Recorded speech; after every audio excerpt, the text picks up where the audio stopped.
À ń pọ̀rọ̀ yìí lówe, ó mà ń láró nínú. Lówe là ń lùlù àgídìgbo, ọlọ́gbọ́n ló ń jo, ọ̀mọ̀ràn ní túmọ̀ rẹ̀.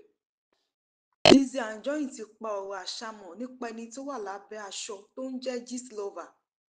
Gistlover jẹ́ oníròyìn tó máa ń gbé ọ̀rọ̀ àṣírí nípa àwọn òṣèré síta.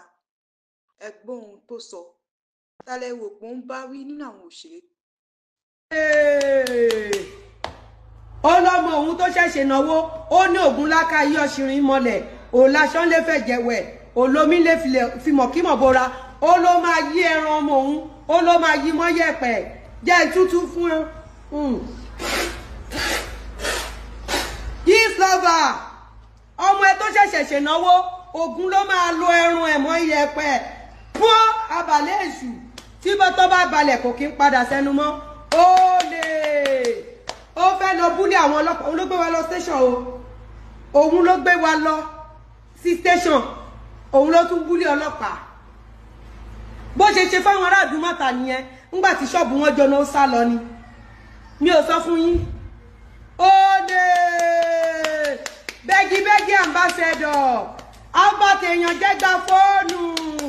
abàtẹ̀yàn jọgbówó pa abàtẹ̀yàn jẹ́ party invitation. Olè Gistlover olè lọ́wọ́ ṣẹ̀ṣẹ̀ bèbí ti ṣẹ́jú olè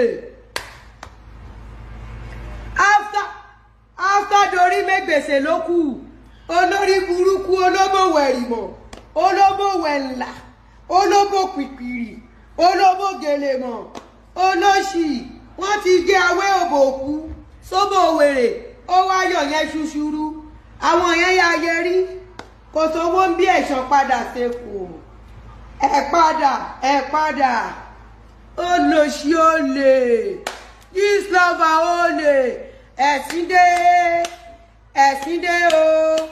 àbùkù kan Gistlover ẹ̀sìn dé o ẹ̀sìn dé ẹgbẹ́ ẹ̀sìn dé o àbùkù kan Gistlover ẹ̀sìn dé ó dùn mọ́ mi gangan olórí burúkú bẹ́ bọ́ síta ni ó máa mọ sàárè àwọn ọmọ ẹni adó tó ṣì failed actress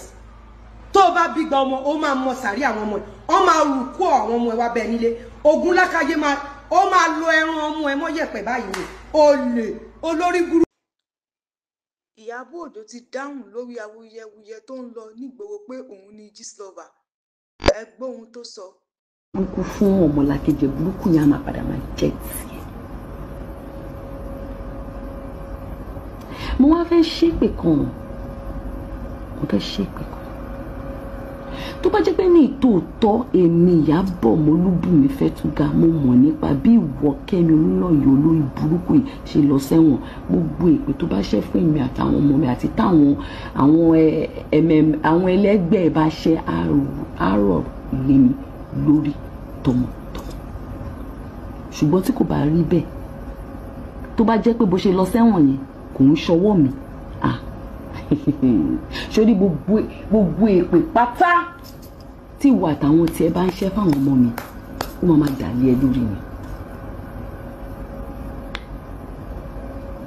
kò yẹ bẹ́ẹ̀ yẹn ó máa dàlé ẹ lórí ó máa dàlé ẹ lórí mi tó bá jẹ́ pé èmi Ìyábọ̀ yìí èmi Ìyábọ̀ Mọ́lúbùnmi Fẹ́túgà tó bá jẹ́ pé èmi Ìyábọ̀ ni Gistlover gbogbo èpè pátápátá tẹ bá ń ṣẹ́ lé mi àtàwọn ọmọ mi ó máa rọ̀ mọ́ mi lórí mọ́ ìrandíran mi má ọmọ mi ṣùgbọ́n tí kò bá rí bẹ́ẹ̀ gbogbo èpè tẹ bá ti ń ṣẹ́ báyìí ó máa jẹ́ tiyín ni ìdààmú ó máa jẹ́ tiyín ìbànújẹ́ ó máa jẹ́. Níjọ́ wo gan-an ni ìjà yìí máa tó parí láàrin Lizzy Anjorin àti Ìyábọ̀ Òjó?